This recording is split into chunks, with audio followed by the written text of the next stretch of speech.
अब तसव्वुर करो मेरे भाइयों, हमारी और आपकी जिंदगी में औलाद हमें और आपको मिल गई। अब ये औलाद अल्लाह की तरफ से एक बहुत बड़ी आजमाइश है, बहुत बड़ा तोहफा है। हमें और आपको ये औलाद जैसी नेमत मिल चुकी है, इस औलाद की कदर करनी चाहिए, क्योंकि औलाद के ताल्लुक से आपको कयामत के दिन जवाब देना पड़ेगा। ऐसा नहीं है कि आप बाप बन गए, आप माँ बन गई, आप भाई बन गए हैं, तो इसका यह मतलब नहीं है कि आपको मरने के बाद इसका कोई जवाब नहीं देना होगा, या आप अगर बाप है तो आपकी कोई जिम्मेदारी नहीं है। ऐसा नहीं है, बल्कि अल्लाह रब्बुल आलमीन ने इसकी जिम्मेदारी आपको सौंपी है, और कल क़यामत के दिन आपको इसकी जिम्मेदारी के बारे में सवाल का जवाब देना होगा। आपसे इसकी जिम्मेदारी के बारे में अल्लाह पूछेगा, आपको अल्लाह के यहाँ जवाब देना होगा। इन्नमा अमवालुकुम औलादुकुम फितना, फरमाया कि औलाद और माल ये बहुत ही बड़ा फितना है, दुनिया की बहुत बड़ी आजमाइश है। औलाद और ये माल, ये दोनों के दोनों बहुत बड़े फितने हैं। इसी वजह से कुरान करीम की दूसरी जगह अगर आप पढ़ेंगे तो अल्लाह कहता है, या अय्युहल्लज़ीना आमनू ला तुल्हिकुम अमवालुकुम वला औलादुकुम अन ज़िक्रिल्लाह। ईमान वालो, तुम्हें तुम्हारी औलाद और तुम्हें तुम्हारे माल अल्लाह की इबादत से और अल्लाह के जिक्र से कहीं तुमको दूर न कर दे।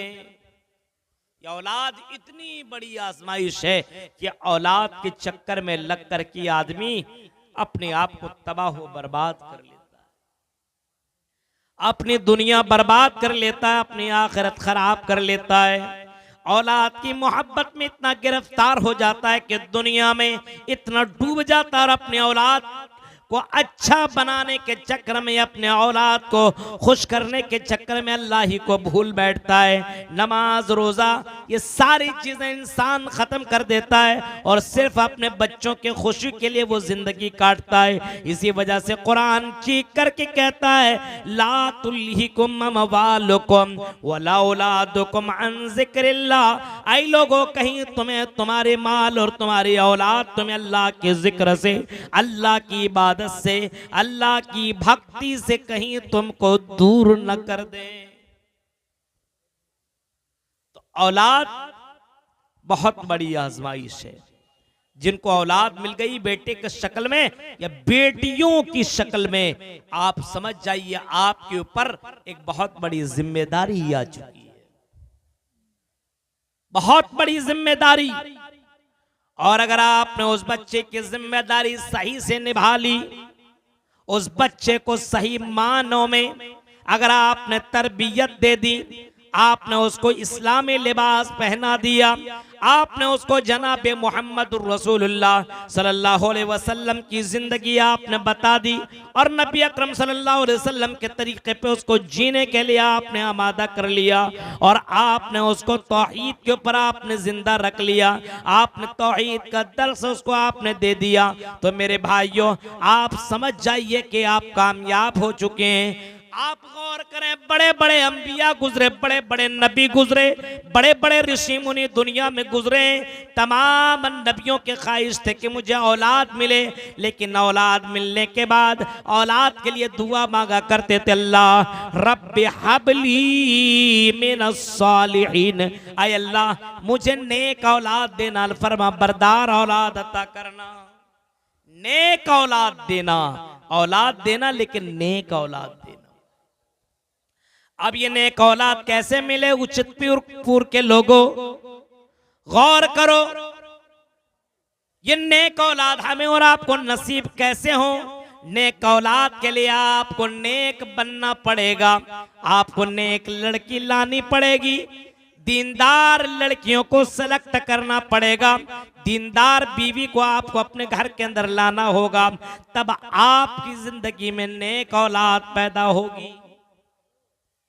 अब ऐसा ना हो कि आपकी नजर किसी ऐसी लड़की पे लग जाए जो दिखने में बहुत सुंदर हो, बहुत खूबसूरत हो, और आज की दुनिया में तो चमक दमक में तो आदमी फिदा है और गिरफ्तार है। जो दिखता है वही बिकता है।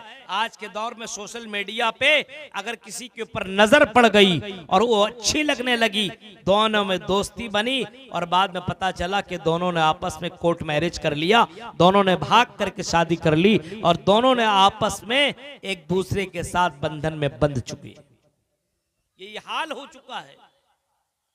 अब आप बताओ अल्लाह के नबी क्या कह रहे हैं नौजवानों, आई नौजवानों निकाह करो, या माशर शबाबा मन इस्तता मिनकुमुल बाअता, आई नौजवानों अगर निकाह करने की ताकत रखते हो तो जल्दी से तुम निकाह कर लो, निकाह में देरी मत करो, क्योंकि अगर तुम निकाह में देरी करोगे तो गलत काम में मुलव्विस हो सकते हो। इस वजह से निकाह करो, फ़इन्नहु अग़ज़्ज़ु लिल-बसर, क्योंकि ये निकाह गुनाह, ये अग़ज़्ज़ु लिल-बसर, ये आपकी निगाहों की हिफाजत करता है, व अहसनु लिल-फ़र्ज, और आपकी शर्मगाह की हिफाजत करता है। निकाह के फायदे भी अल्लाह के नबी जनाबे मुहम्मदुर रसूलुल्लाह ने बता दिए कि अगर तुमने वक्त पे निकाह कर लिया तो तुम बुराइयों से बच जाओगे, अपनी आंखों से गलत काम करने से बच जाओगे, अपनी शर्मगाह का गलत इस्तेमाल करने से बचा लोगे। इमाम कायनात बाकायदा तरजीह दे रहे हैं और नौजवानों को भारते हुए कह रहे हैं, नौजवानों आई निकाह, आई नौजवानों, या माशर शबाबा मन इस्तता मिन को मुलबा, आई नौजवानों अगर निकाह करने की ताकत हो तो निकाह कर लो।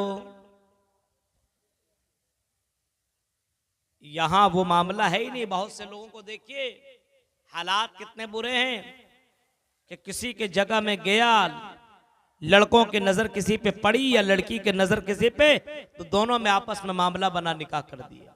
अभी ना उसके पास उस चीज की ताकत है, ना खिलाने ना पिलाने की, अब निकाह हो गया। बच्चा लड़का इस बात के ऊपर आमादा हो, ताकत रखता हो उस बीवी का हक अदा करने का, खिलाने पिलाने का, तब वो निकाह करे। वरना अगर वो खिलाने पिलाने का ताकत नहीं रखता है, उस बीवी का हक अदा करने का ताकत नहीं रखता, इस्लाम ने इसका भी बाकायदा, अल्लाह इस्लाम ने इसका भी बाकायदा हल निकाला और फरमाया। अल्लाह के नबी कहते हैं अगर तुम निकाह नहीं कर सकते हो तो फ़इन्नहु, तो फिर अल्लाह के नबी फरमाते कि रोज़ा रख लिया करो, क्योंकि ये रोज़ा उसके लिए ढाल बन जाएगा, ये रोज़ा उसकी शहवत को तोड़ देगा, ये रोज़ा उसको गुनाहों से बचाएगा। इस वजह से वो महीने में रोज़ा रख लिया करें।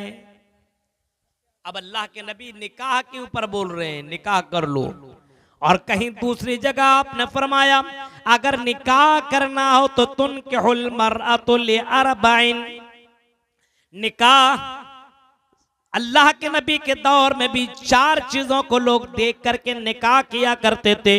लिमालिहा, मालदारी देख करके, आज अपने यहाँ भी मालदार देख करके, मालदारी देख करके लोग निकाह करते हैं। लड़का भी मालदार लड़कियों को ज्यादातर कोशिश करता है कि ससुराल वाले ज्यादा मालदार हो। लड़की की नजरों में भी, जहन में भी यही आता है कि लड़का मालदार हो, ये देखा जाता है। आज भी मालिहा वली जमालिहा, खूबसूरती, सुंदर, हैंडसम, ब्यूटीफुल लड़की दिखने में कितनी ज्यादा खूबसूरत हो, ज्यादातर लोग खूबसूरती के ऊपर मर मिटते हैं।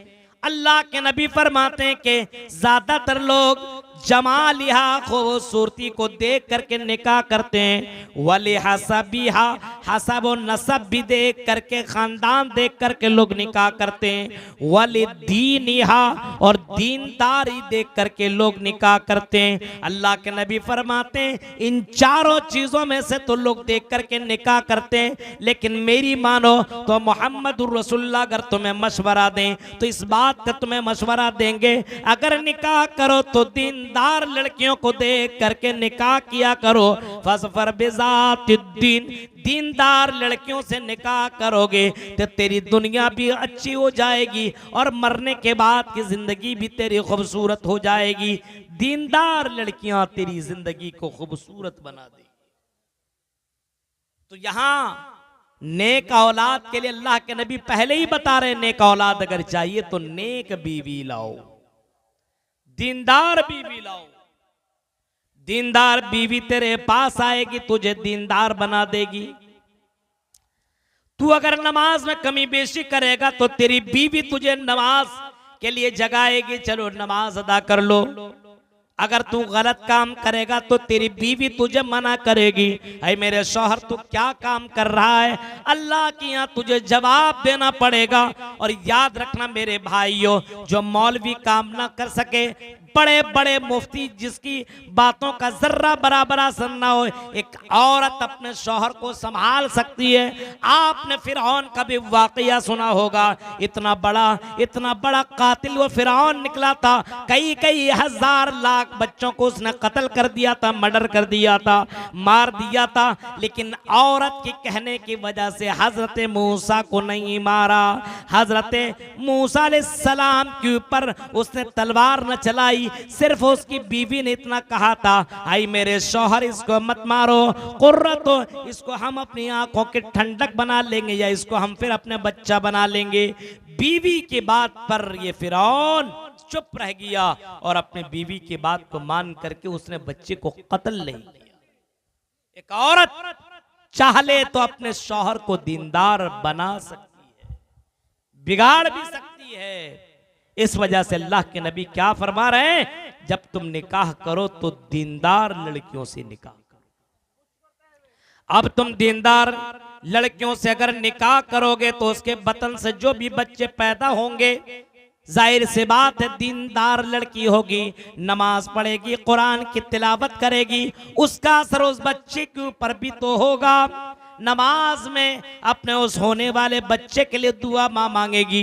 मेरे प्यारे साथियों, वो बच्चा जब दुनिया में आएगा तो जाहिर सी बात उसके अंदर दीनदारी आ जाएगी। माँ वजू के हालत में अपने बच्चे को दूध पिलाएगी, कुरान पढ़ेगी, कुरान की आवाज उन बच्चों के कानों में सुनाई देगी। गौर करो, आजान की आवाज जब आएगी, अल्लाहू अकबर अल्लाहू अकबर, तो माँ भी अल्लाहू अकबर कहेगी, क्योंकि अल्लाह के नबी ने कभी फरमाया था, इज़ा क़ालल मुअज़्ज़िन अल्लाहू अकबर, जब मुअज़्ज़िन अल्लाहू अकबर कहे तो तुम भी कहो अल्लाहू अकबर।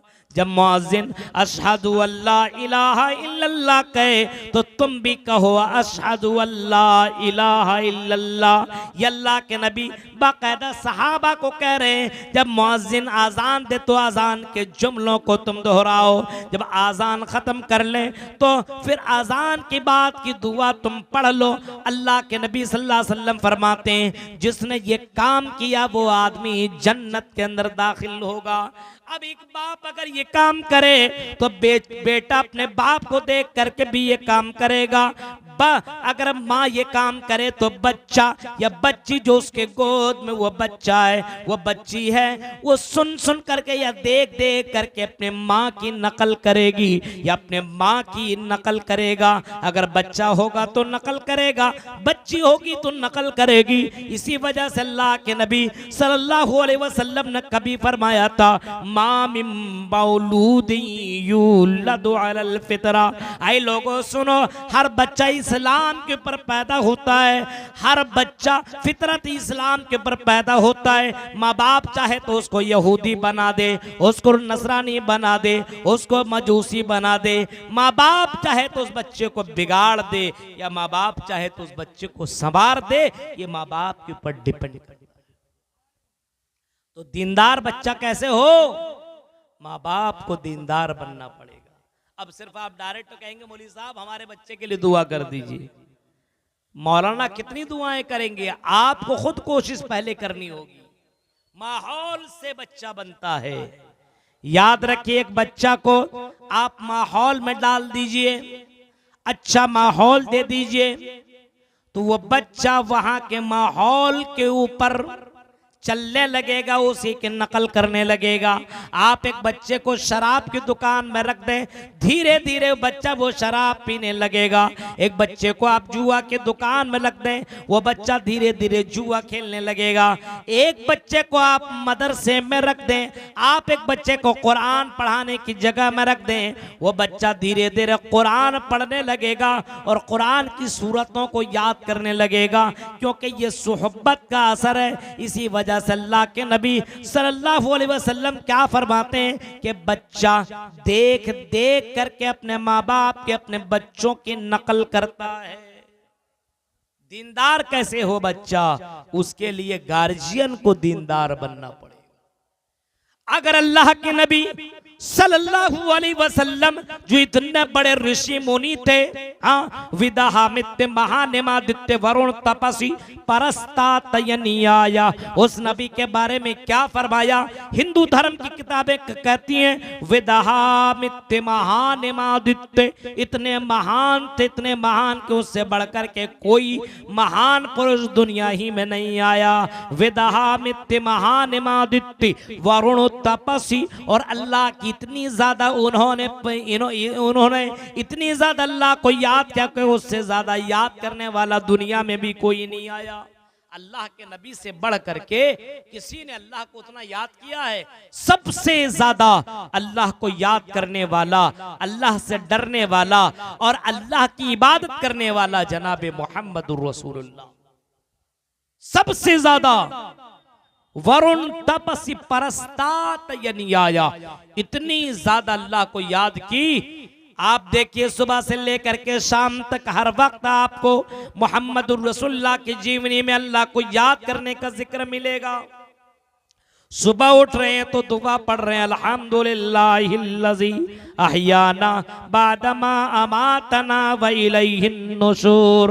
नबी अकरम बिस्तर से उठ रहे हैं तो अल्लाह को याद कर रहे हैं। अब बिस्तर से उठने के बाद अगर बैतुल खला में जा रहे हैं, क़ज़ाए हाजत के लिए जा रहे हैं, वहां भी दुआ पढ़ करके अल्लाह का नाम लेकर के जा रहे हैं। अब क़ज़ाए हाजत से बाहर निकल रहे हैं तब भी अल्लाह का नाम ले रहे हैं। सुबह कर रहे हैं तो सुबह की दुआ पढ़ रहे हैं, बाजार में जा रहे हैं तो बाजार की दुआ पढ़ रहे हैं, बाजार में दाखिल होने की दुआ पढ़ रहे हैं, आईना देख रहे हैं तब भी दुआ पढ़ रहे हैं, खाना खा रहे हैं तब भी दुआ कर रहे हैं। मेरे भाइयों, छींक आती तब भी अल्लाह को याद कर रहे हैं। वरुण तपस परस्तात यानी आया, मोहम्मद सल्लल्लाहु अलैहि वसल्लम की जिंदगी देखेंगे तो सबसे ज्यादा अल्लाह को याद करने वाला आप पाएंगे। अल्लाह के नबी की जिंदगी को देखो, अल्लाह के नबी ने कभी फरमाया था कि लोगों इन्नी अतक़ाकुम लिल्लाह व अख़शाकुम लिल्लाह, ओ लोगों तो मैं सबसे ज्यादा अगर डरने वाला कोई है तो जनाब मोहम्मदुर रसूलुल्लाह है, उससे ज्यादा अल्लाह से डरने वाला कोई नहीं है। अल्लाह के नबी इतना डरा करते थे अल्लाह से और इतना खौफ खाया करते थे। मेरे भाइयों, उचितपुर के लोगों, यहाँ के मेरे प्यारे भाइयों, मोहम्मदुर रसूलुल्लाह है, नबियों के सरदार हैं, आखिरी नबी हैं, खातिमुन नबिय्यीन हैं, रहमतुल लिल आलमीन हैं। लेकिन नबी अकरम की इबादत और नबी अकरम का तरीक़ा कार अल्लाह को याद करने में इतना ज्यादा है। हजरत आयशा कहती हैं कि अल्लाह के नबी जब रात में तहज्जुद की नमाज के लिए खड़े होते थे तो अल्लाह के नबी इतना लंबा लंबा क़याम करते थे, रुकू करते थे, सजदा करते थे। मुझे ऐसा लगता था कि अल्लाह के नबी सल्लल्लाहु अलैहि वसल्लम की जान निकल चुकी है। मेरे भाइयों, इतना लंबा लंबा क़याम कि आपके पैरों में वरम पड़ जाया करते थे, आपके पैर फूल जाया करते थे। मोहम्मद सल्लल्लाहु अलैहि वसल्लम की ये जिंदगी थी। अब गौर करो, नबी अकरम इतने इबादत गुजार और नबी अकरम की बेटी फातिमा को देख ले। हजरत फातिमा नबी अकरम की बेटी है और नबी अकरम की बेटी अल्लाह से कितना डर रही है। हजरत फातिमा अपने शौहर हजरत अली से क्या कहती है, ओ अली, अगर मैं इंतकाल कर जाऊं, अगर मैं मर जाऊं तो आई अली रात की तारीकी में मुझे दफन करना, दिन के उजाले में मुझे दफन न करना। नबी अकरम दीनदार हैं तो बेटी कितनी दीनदार है। ओह लोगों, गौर करो, नबी अकरम अगर हया वाले तो नबी अकरम की बेटी कितनी ज्यादा हया वाली है। नबी अकरम की बेटी कितनी ज्यादा अल्लाह से डरने वाली है। कह रही है, आई मेरे शौहर दिन के उजाले में दफन न करना, कहीं किसी गैर मर्द की नजर, किसी गैर महरम की नजर मेरे जिस्म के ऊपर न पड़ जाए। याद करो मेरे भाइयों, पता ये चला अगर बच्चों को दीनदार बनाना हो तो माँ बाप बाप को दीनदार बनना पड़ेगा, गार्जियन को दीनदार बनना पड़ेगा, गार्जियन को अच्छा बनना पड़ेगा, गार्जियन को अल्लाह और उसके रसूल के मुताबिक जिंदगी गुजारनी होगी। अगर बाप ही गलत हो, माँ ही गलत हो, तो माँ बाप को देख करके बच्चा गलत करने लगेगा। अब बाप ही सिगरेट मंगा मंगा करके पी रहा हो तो क्या होगा? बेटा क्या समझेगा? हलाल है ना। खैनी खा रहा हो तो क्या समझेगा बेटा? अरे हलाल है तब ना मेरा बाप खा रहा है। उसका बेटा भी आगे चल करके वो भी खैनी खाएगा, वो भी सिगरेट पिएगा।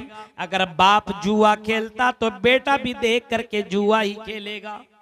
बाप या माँ अगर गाली देती हो या गाली का माहौल घर में, तो बच्चा माँ बाप की कॉपी करता है। ये बच्चा भी अपने माँ बाप को देख करके गाली देना शुरू कर देगा, क्योंकि बच्चा सच्चा होता है, झूठ नहीं बोलता, वही करता जो माँ बाप किया करते हैं। इसी वजह से मेरे प्यारे साथियों, अगर माँ बाप गलत हो तो बच्चा भी गलत हो जाता है। माँ बाप की पूरी जिम्मेदारी, बच्चों की पूरी जिम्मेदारी माँ बाप के पर आयद होती है। अल्लाह के नबी सल्लल्लाहु अलैहि वसल्लम क्या फरमाते हैं? कुल्लुकुम राइन व कुल्लुकुम मसऊलुन अन रइयती। तुम में से हर कोई जिम्मेदार है और हर किसी से उसकी जिम्मेदारी के बारे में कल कयामत के दिन सवाल किया जाएगा। वर्रजुलु राइन अला अहली बैती। बुखारी शरीफ के हदीस है मेरे भाइयों। अल्लाह के नबी फरमाते हैं कि आदमी जिम्मेदार है अपने घर वाले का, पूरे परिवार का जिम्मेदार मर्द है। घर के अंदर कोई भी गड़बड़ी हो तो बाप शौहर उसकी जिम्मेदारी उसको लेनी पड़ेगी, उसको अल्लाह के यहाँ जवाब देना पड़ेगा। वल मरअतु राइयतुन अला अहले बैती। और औरत शौहर की भी जिम्मेदार है और शौहर के बच्चों की भी जिम्मेदार है।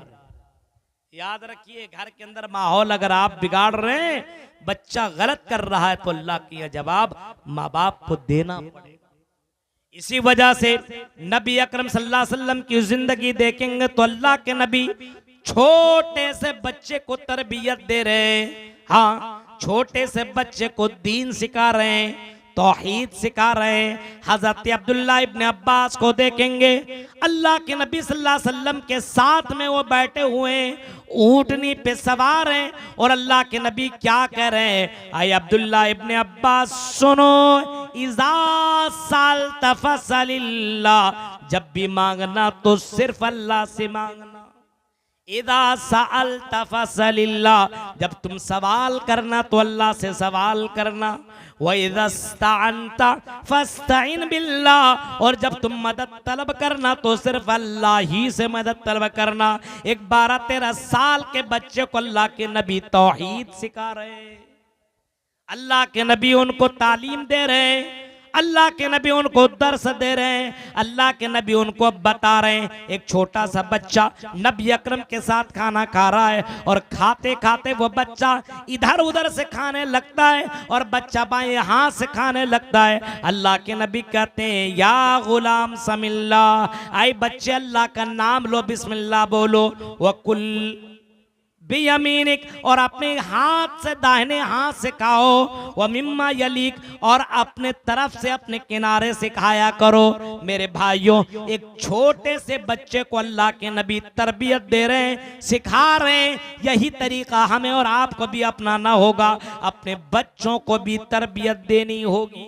तब बच्चा आगे चल करके मुसलमान बनेगा, दीनदार बनेगा, ईमान वाला बनेगा और एक मुसलमान, ओरिजिनल मुसलमान बनेगा। कोई तरबियत नहीं। आपने पढ़ाई के नाम पर आपने स्कूल में, कॉलेज में और जगह जगह पे आपने बच्चे और बच्ची को आपने भेज दिया। अब गौर कीजिए, सूफिया नाम की उस बच्ची का भी नाम सुना होगा, सूफिया परवीन।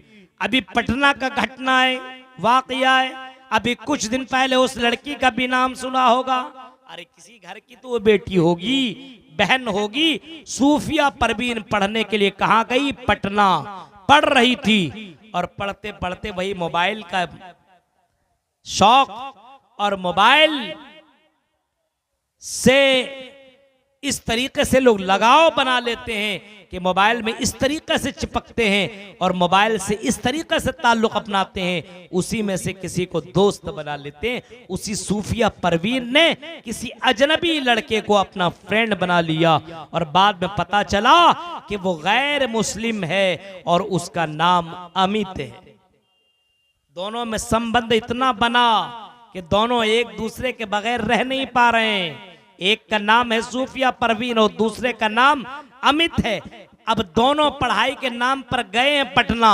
अब ये लड़का इस्तेमाल कर रहा है इस बच्ची को। ये लड़की जवान लड़की, ये 16, 17, 18 साल की ये लड़की है। अपने साथ वो किसी जगह पे वो रख रहा है और दोनों एक ही फ्लैट में रह रहे हैं। पढ़ाई के नाम पर माँ बाप को धोखा दे रहे एक मुसलमान लड़की। आखिरकार लड़के का जब दिल भर आया, जब उसने उसको इस्तेमाल कर लिया, तो 5वीं या 6ठी मंजिल से नीचे जमीन पर फेंक दिया सूफिया परवीन को और जमीन पे गिरती और वहीं पे मर जाती है। मेरे भाइयों, तरबियत ना देने का यह नतीजा है कि हमारी बच्चियां गैरों से ताल्लुक बना रही है। हालांकि अगर वो मालूम, अगर आप उसे तरबियत दी होते कि आए मेरी बेटी, तुम कहीं जाना तुम्हारी आवाज भी पर्दा है, तुम पूरे के पूरे पर्दे में हो और निकलना तो फिर तुम अपने हया के साथ निकलना, हया का लिबास पहन करके निकलना, तुम जमाना जाहिलियत की तरफ बनाओ सवार करके मत निकलना। मेरे भाइयों, अगर अपनी बच्ची को अगर उसने तरबियत दी होती तो किसी अमित का वो शिकार न बनती। इस तरीके से कितनी लड़कियां हैं जिन्होंने अपनी इज्जत बर्बाद कर दी और जिन लड़कियों को यूज करके मुसलमान लड़कियों को बाकायदा कत्ल कर दिया जा रहा है, फेंक दिया जा रहा है। मेरे प्यारे साथियों, ये हालात सिर्फ इस वजह से हैं कि हमारे बच्चों को सही तरबियत नहीं मिल पा रही। हजरत लुकमान अलैहिस्सलातु वस्सलाम का भी वाकया पढ़ा होगा। कुरान करीम में एक सूरह वाकया, सूरह लुकमान के नाम पे एक पूरी सूरत ही है, उसको पढ़िए आप। हजरत लुकमान अलैहिस्सलाम अपने बेटे को जो नसीहत कर रहे हैं, हर गार्जियन को चाहिए कि वो नसीहत अपने बच्चों को जरूर करे। क्या कहते हैं? या बुनैया, आई मेरे बेटे, या बुनैया ला तुशरिक बिल्लाह, आई मेरे बेटे अल्लाह के साथ किसी को शरीक मत करना। पहला काम समाज में यही होना चाहिए, शिरकन नहीं। अपने बच्चों को समझा दो, आई मेरे बेटे, इन कुतिलता हुर्रिकता, तुम्हें जला करके राख कर दिया जाए, तुम्हें कत्ल कर दिया जाए, तुम्हें बोटी बोटी कर दिया जाए, आए मेरे बेटे अल्लाह के अलावा किसी को शरीक मत करना, किसी पर भरोसा मत करना। हाँ, इज्जत और जिल्लत का मालिक अल्लाह वही देने वाला है, बेटा बेटी देने वाला वही, इज्जत और जिल्लत का मालिक वही। तमाम के तमाम लोग मिलकर के तुम्हें इज्जत देना चाहे, इज्जत नहीं मिल सकती। तमाम के तमाम लोग मिलकर के तुम्हें जलील करना चाहे, और अगर वो अल्लाह तुम्हें उस जिल्लत से बचाना चाहे तो तमाम के तमाम लोग तुम्हें मिलकर के जलील भी नहीं कर सकते। अपने बच्चे को सबसे पहले तौहीद का दर्स दीजिए। आज हमारा बच्चा का ईमान कमजोर है मेरे भाई, इतना कमजोर कि आज मुसलमान नौजवान जो कमाई करने के लिए जा रहे हैं, ईमान इतना कमजोर है कि हराम खोई की खोरी की तरफ बढ़ रहे हैं। देख रहे हैं आप, मोबाइल में एक से एक हराम के ऐप लगे हुए हैं, उसमें पैसे लगा करके हराम तरीके से पैसा कमाने की कोशिश कर रहे हैं। उसको बता दीजिए कि आपकी तकदीर में जितना लिखा है उतना तुम जरूर कमाओ। यह अकीदा होना चाहिए। आज हमारा अकीदा कमजोर है, हमारा ईमान कमजोर है। मेरे भाइयों, दुनिया की कोई ताकत तुम्हें मार नहीं सकती जब तक कि अल्लाह न चाहे। कोई पत्ता जमीन पर नहीं गिर सकता जब तक कि अल्लाह न चाहे। इसी वजह से हजरत लुकमान अलैहिस्सलाम कह रहे, या बुनैया, आई मेरे बेटे, ला तुशरिक बिल्लाह, अल्लाह के साथ किसी को शरीक मत करना, किसी को पार्टनर न बनाना, किसी को साझी न बनाना, किसी पर भरोसा न करना है मेरे बेटे। अल्लाह रब्बुल आलमीन की इबादत करना, उसे के साथ किसी को शरीक न करना। यही तो हिंदू धर्म की किताबों में लिखा हुआ है। यचित्तियो यो मिम्मा नस्तस्मा देवेशूरीरिशा।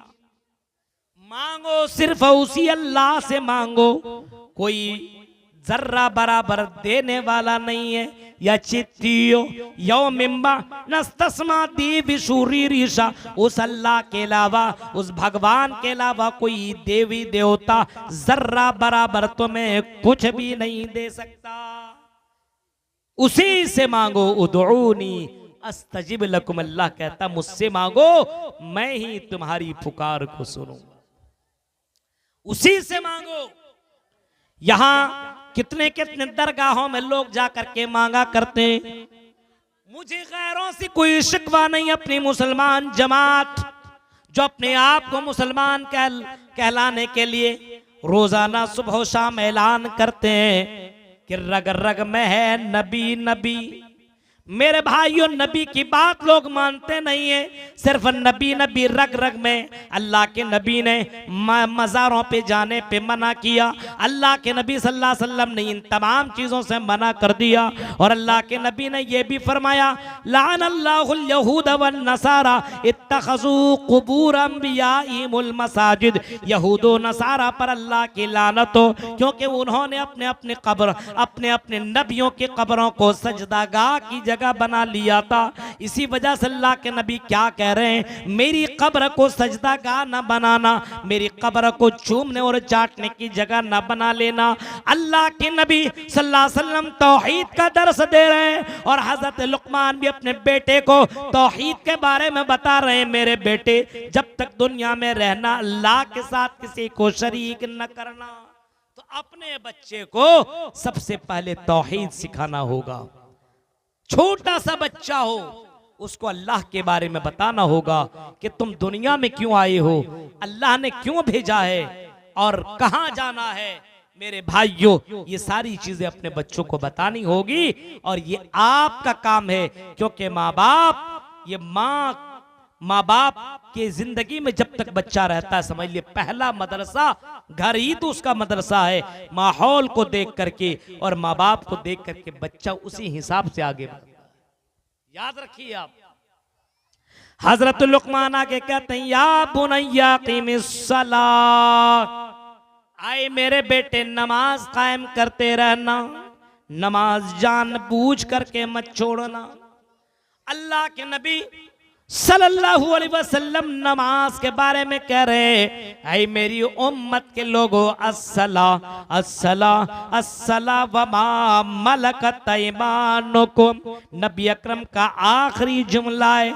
अपनी इंतकाल से कुछ लम्हा पहले अल्लाह के नबी कह रहे हैं, लोगों नमाज नमाज नमाज का ख्याल करना। और अल्लाह के नबी ये भी कह रहे हैं, लोगों नमाज जानबूझ करके मत छोड़ना। कहीं अल्लाह के नबी क्या फरमाते हैं कि ये नमाज बैनल अब्दी व बैनल कुफ्र तर्कुस सलाह। ये नमाज बंदा, इस मुसलमान और काफिर के दरमियान अगर फर्क करने वाली कोई चीज है तो वो फिर नमाज है। नमाज, यही नमाज तो हिंदू धर्म के अंदर भी मौजूद है। योगी योजित सततमात्मानम रहस्य स्थिता ऐकाकीय चत्तातिमन निराशिर परज्ञा पंचम समय कर्तव्य। यही नमाज तो हिंदू धर्म की किताबों के अंदर भी मौजूद है। योगी योजित सततमात्मानम रहस्य स्थिता ऐकाकीय चत्तातिमा निराशिर परज्ञा पंचम समय कर्तव्य। जान बूझ करके मत छोड़ना। 5 वक्त ये काम करते रहना। 5 टाइम, यही तो नमाज 5 टाइम हम भी तो अज़ा कर रहे हैं। 5 ही टाइम आप नमाज पढ़ लीजिए। हजरत लुकमान अपने बेटे से कह रहे हैं, या बुनैया अक़िमिस्सलाह, ऐ मेरे बेटे नमाज कायम करना। नमाज सबके लिए है। मदरसों में पढ़ने वाले लड़कों और लड़कियों के लिए भी नमाज है। दिल्ली बम्बई गुजरात में करने वाले लोगों के लिए भी नमाज है। हाँ, बिजनेस करने वाले लोगों के लिए भी नमाज है। कॉलेज और यूनिवर्सिटियों में पढ़ने वाले लड़कों और लड़कियों के लिए भी नमाज है। मेरे भाइयों, ये नमाज दुनिया में भी आपको काम आएगी और ये नमाज मरने के बाद जन्नत पहुंचाएगी। अस्सलातो मिफ्ताहुल जन्नह, फरमाया कि ये नमाज जन्नत की कुंजी है। तो हजरत लुकमान अपने बेटे से क्या कह रहे हैं? तौहीद के बाद नमाज सिखा रहे हैं कि नमाज मत छोड़ना। हमारे यहाँ तो एक चांद देख करके नमाजी बन जाते हैं और दूसरा चांद देखने के बाद बेनमाजी हो जाते हैं। क्या कहा कि एक चांद देख करके तुम मस्जिदों को आबाद कर देते हो और दूसरा चांद देख करके मस्जिदों को वीरान कर देते हो। इतने जलसे जुलूस के बावजूद हमारी मस्जिदें वीरान हैं। अब बताओ, जब हमारे गार्जियन ऐसे हैं, हमारे बड़े ऐसे हैं, नौजवान ऐसे हैं, लड़कियां ऐसी है, तो हमारे बच्चे कैसे होंगे? ये बच्चे दीनदार कैसे बनेंगे? तसव्वुर कर सकते हो, सोच सकते हो? कभी कभी गौर और फिक्र करो मेरे भाइयों। आज तो कुछ नौजवानों के अंदर थोड़ी सी शर्म और हया है, लेकिन हालत जो मैं देख रहा हूं और जिस तरीके से नौजवान लड़के और जो ये नस्ल करती चली जा रही है, इसका असर उनके बच्चों पर ऐसा पड़ेगा मेरे भाइयों कि ये बच्चे और भी ज्यादा बिगड़ जाएंगे, क्योंकि इन बच्चों को आप दीन नहीं दे रहे हैं। और याद रखिए, ये खिलाना पिलाना कपड़ा देना, उसकी ख्वाहिशात को पूरी करना, ये बहुत जरूरी नहीं है। एक अरबी शायर क्या कहता है? लैसल यतीमुल लज़ी क़द मात वालिदुहु इन्नल यतीमा यतीमुल इल्म वल अदब।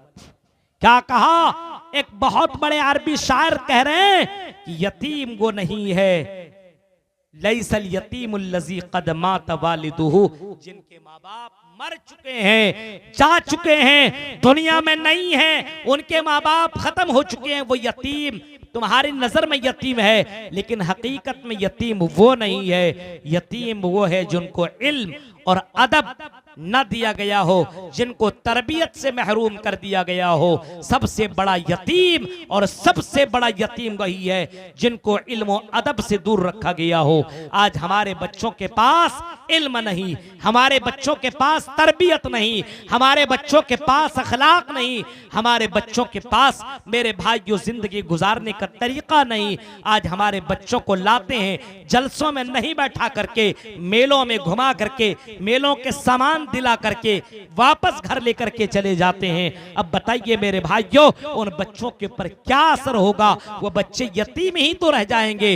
इसी वजह से मेरे भाइयों, अगर आप असलाफ की जिंदगी पढ़ेंगे तो अपने अपने बच्चों की तरबियत कैसे की, कौन सा वाकया मैं आपको बताऊं मेरे भाइयों, इतने वाकयात पड़े हुए हैं, क्या करूं उन वाकयात को बयान करूं तो फजर तक वाकयात बयान ही करता चला जाऊंगा। इतने वाकयात, अब एक दो वाकया ही आप सुन लें मेरे प्यारे साथियों, जरा गौर करो, तसव्वुर करो और सोचो कि किस तरीके से लोगों ने अपने बच्चों की तरबियत की और किस तरीके से उन्होंने अपने बच्चों को पढ़ाने के लिए दूर दूर भेजा करते थे।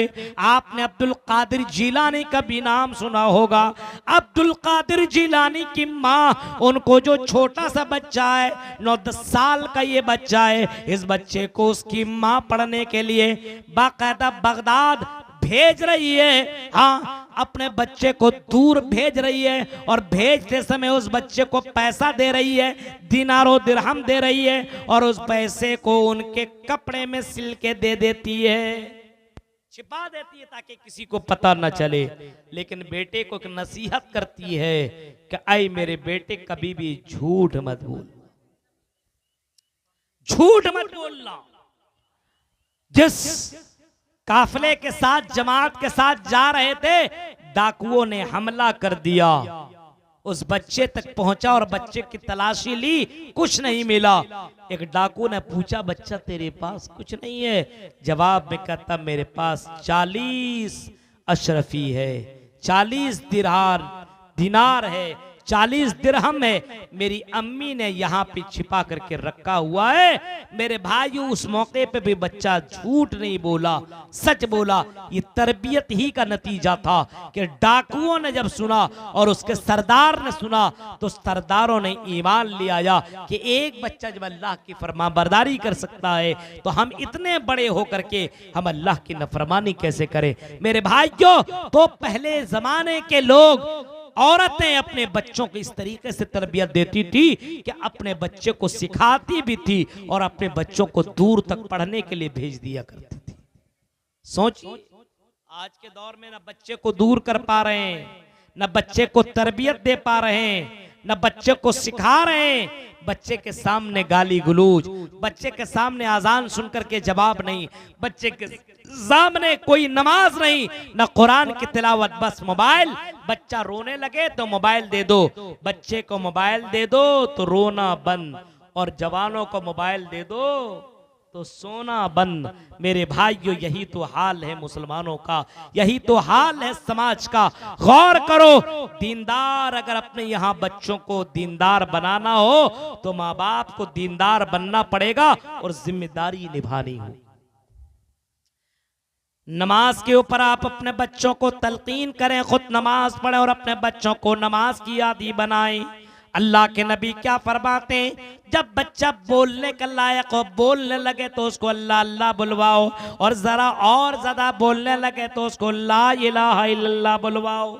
जब बच्चा और बड़ा हो जाए, 7 साल का हो जाए, मुरू औलादकुम बिस्सला, तो तुम फिर अपने बच्चों को नमाज पढ़ने का हुक्म दो। आए उचित पूर के लोगों, नमाज तुम खुद पढ़ो और अपने बच्चों को भी नमाज का आदी बनाओ।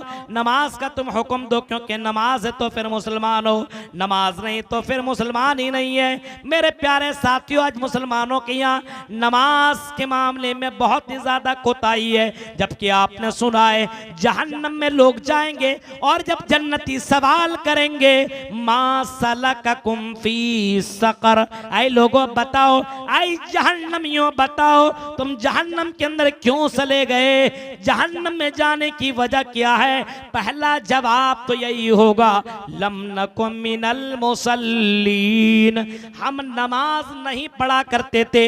हर जलसे में तो हमारी शिरकत होती थी, हर जलसे में तो हम तो जाया करते थे, मेले ठेले में भी घूमा करते थे, जलसों में भी शरीक होकर के खा पी करके तो चले आया करते थे, कुछ मौलवियों की तकरीरें भी तो हम सुन लिया करते थे, लेकिन लम नकुम मिनल मुसल्लीन, हम नमाज नहीं पढ़ते थे। यानी हम बेनमाजी थी, इस वजह से हम जहन्नम में चले आए।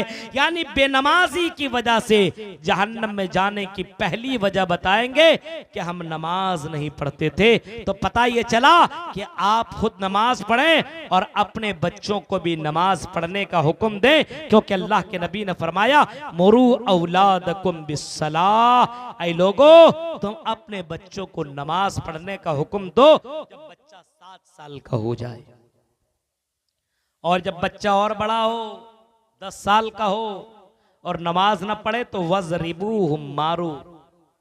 उसके बाद उसको नमाज पढ़वाओ, नहीं पढ़ता तो मारो।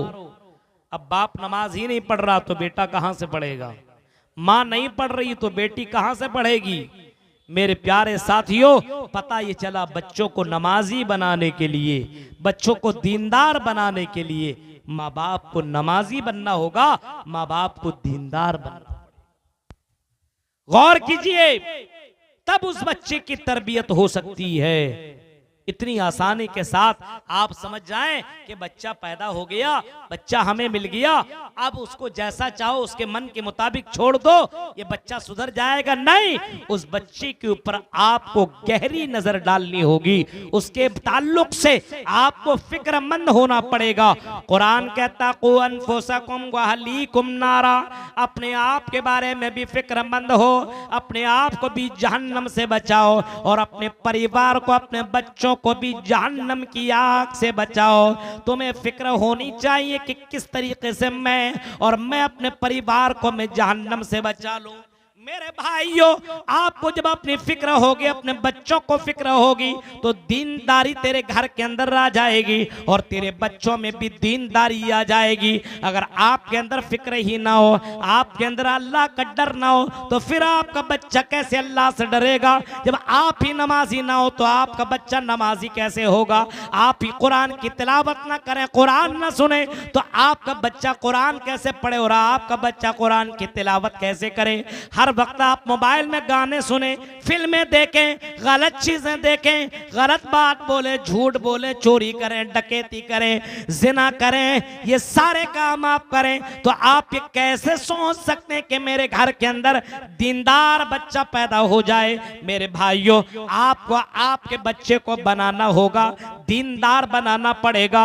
हजरत उम्मे सुलैम का अगर वाकया पढ़ेंगे तो उम्मे सुलैम ने अपने बेटे हजरत अनस को, जो अनस बिन मालिक हैं, अनस बिन मालिक, अनस का नाम सुना है ना, हजरत अनस जिनसे बहुत सी हदीसें मरवी है, हजरत अनस को उम्मे सुलैम औरत खातून ने अपने उसी बच्चे को इमाम कायनात के गोद में ला करके दे दिया, अल्लाह के नबी के पास ला करके दे दिया और कहने लगी, अय अल्लाह के नबी, मेरे बच्चे को तरबियत दे दीजिए, मेरे बच्चे को अपने पास रख लीजिए, अय अल्लाह के नबी, मेरे बच्चे को दीन सिखा दीजिए। औरतें अपने बच्चों को दीन सिखाने के लिए कुर्बानी दिया करती थी, यानी दीनदार लोगों के पास अपने बच्चों को छोड़ दिया करती थी। हम और आप अपने बच्चों को ऐसी जगहों में छोड़ देते हैं जहां पे बेहयाई हो रही हो, जहां पे जिनाकारी हो रही हो, जहां पे गलत काम हो रहे हो। आपको उन चीजों पर जर्रा बराबर भी नजर नहीं रहती है कि मेरा बच्चा क्या कर रहा है, इतनी भी फिक्र नहीं है कि मेरा बेटा वहां पे रह करके क्या कर रहा है। आपका बच्चा पढ़ने के लिए चला गया, आपका बच्चा कमाने के लिए चला गया, आप अपने बच्चे से बात करते हैं, उसकी सेहत के बारे में बात करते हैं, लेकिन अपने बच्चे से ये कभी नहीं पूछते कि बेटी आपने नमाज पढ़ी कि नहीं। आपको फिक्र ही नहीं है। अपने बच्चों के ताल्लुक से फिक्रमंद बनिए। कू अनफुसकुम व अहलीकुम नारा, अपने आप को और अपने परिवार को जहन्नम की आग से बचाओ। कैसे बचाएंगे? फिक्र होनी चाहिए। आपका बच्चा का दोस्त कहीं गलत तो नहीं है, क्योंकि आपका बच्चा अच्छा, आप अच्छे, आपकी बीवी अच्छी, आपका घर अच्छा, आपका परिवार अच्छा, लेकिन अगर आपका बेटा का दोस्त, उसका फ्रेंड, या आपकी बेटी की सहेली, उसकी फ्रेंड अगर बेकार हो, घटिया हो, या उसका मिजाज खराब हो, या ये कह लीजिए कि बदअखलाक हो, शराबी हो, जुआड़ी हो, जिनाकार हो, बेहया हो, बेशर्म हो, और अगर आपकी बेटी की दोस्ती उस लड़की से हो जाए, या आपका बेटा का दोस्त वो लड़का बन जाए, तो मेरे भाइयों, ये दोस्ती का असर उसके ऊपर हो जाएगा और एक न एक दिन उसके असर इसके ऊपर आ जाएगा, और ये कहीं आपका बेटा गलत ना हो जाए। इसी वजह से क्या फरमाया, अलमरउ अला दीनी खलीलिही फलयंजुर अहादुकुम मन युखालिल। अल्लाह के नबी सल्लल्लाहु अलैहि वसल्लम क्या फरमाते हैं कि एक आदमी अपने दोस्त के दीन पर होता है। अगर किसी को देखना हो, परखना हो, जांचना हो, तो पहले देखो कि उसका दोस्त कैसा है। आपका दोस्त अगर अच्छा है तो आप भी अच्छे बन जाएंगे। दोस्त बुरा है तो एक ना एक दिन आपको वो लपेट लेगा और आपको वो बुराई करवा ही देगा। मेरे भाइयों, इसी वजह से दोस्ती बहुत सोच समझ करके करो। बहुत दीनदार घराने के वाकया आपने सुना होगा कि फला घराने की लड़की बड़ी अच्छी थी, दीनदार थी, पढ़ने के लिए कॉलेज जाने लगी, उसकी सहेली को एक ऐसी लड़की बनी जिसका ताल्लुक कई कई लड़कों से था, कई कई लड़कों से उसका अफेयर चल रहा था, कई बॉयफ्रेंड रखती थी वो, और उसी लड़की के सामने वो भी बातें किया करती थी। अब जाहिर सी बात है, दिल है कि मानता नहीं, सहेली थी, इसने भी अपना एक सहेला बना लिया, और दीनदार घराने की बेटी बेहया बन करके, बेशर्म बन करके इज्जत का लिबास उतार करके भाग जाती है। सिर्फ सोहबत का असर और दोस्ती का असर ये होता है कि पूरे घर वाले को बदनाम करके वो लड़की चली जाती है। वजह सिर्फ ये बनती है कि उसका दोस्त गलत था। इस वजह से माँ बाप को देखना चाहिए कि मेरा बेटा का दोस्त कैसा है या मेरी बेटी की सहेली कैसी है। अगर सहेली अच्छी है तो ठीक है, लेकिन अगर सहेली के बारे में पता चले कि दीनदार नहीं है तो उससे दोस्ती खत्म करवा। तरबियत औलाद बहुत जरूरी है। तो एक काम ये और एक काम और आपको करना पड़ेगा, वो ये है कि माँ बाप को अपने बच्चों के लिए ज्यादातर दुआएं मांगनी।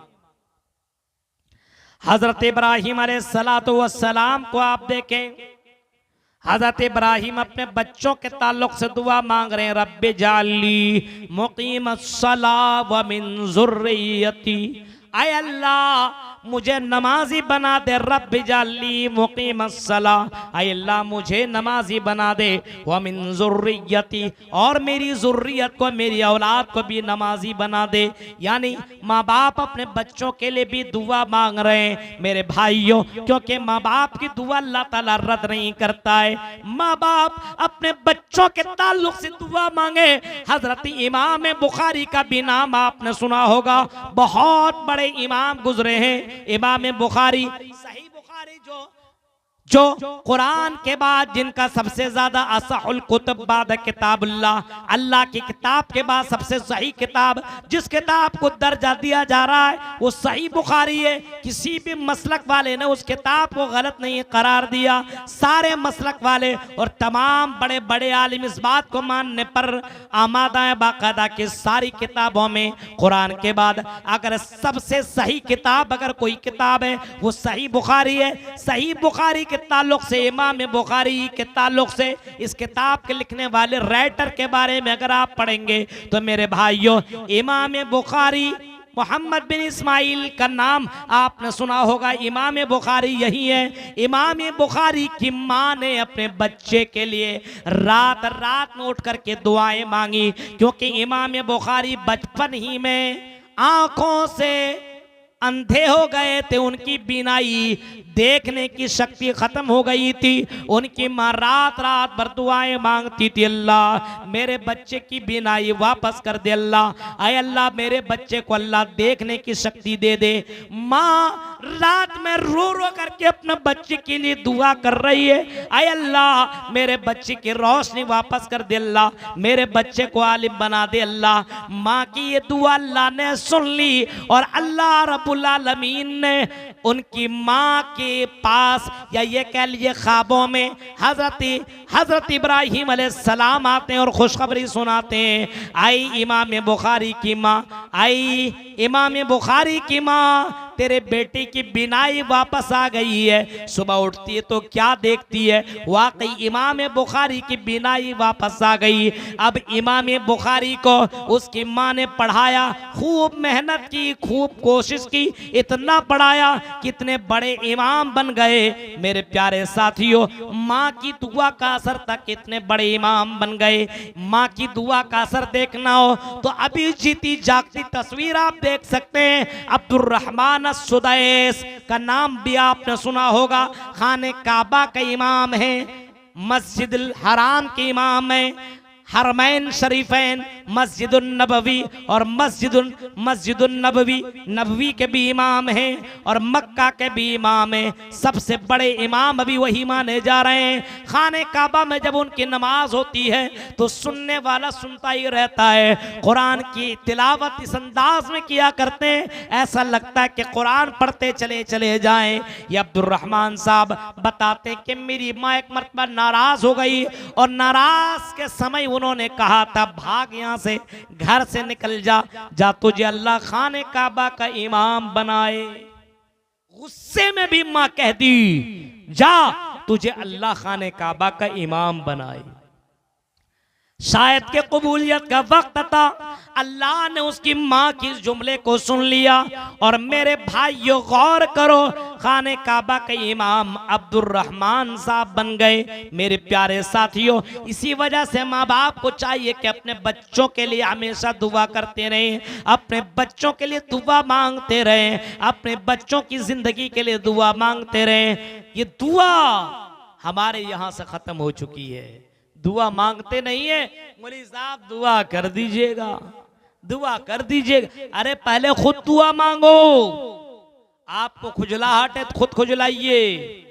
दूसरा, उस जगह पे नहीं खुजला सकता जहां पे खुजलाहट हो रही है। आप अपने लिए दिल से दुआ मांग सकते हैं, अपने बच्चों के लिए दिल से दुआ मांग सकते हैं। आप नमाजी बनिए, आप दीनदार बनिए, क्योंकि माँ बाप की दुआ अल्लाह रद्द नहीं करता है। बच्चों की सही तरबियत अगर आपने कर ली और आपका इंतकाल हो गया तो यही बच्चा आपके लिए सदक़े जारिया बनेगा। ये बच्चा नमाज पढ़ेगा, आपको सवाब मिलेगा।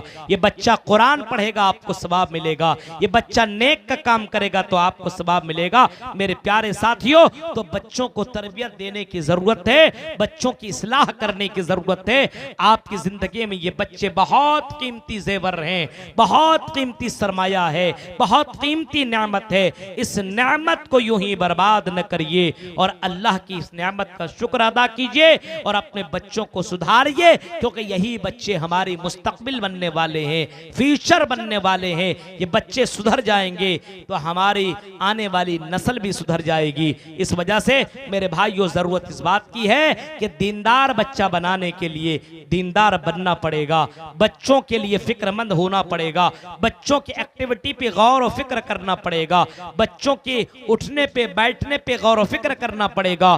कहाँ जाता है, क्या करता है, क्या खाता है, किसके साथ रहता है, इन चीजों पे ध्यान देना होगा, तब आपका बच्चा दीनदार होगा।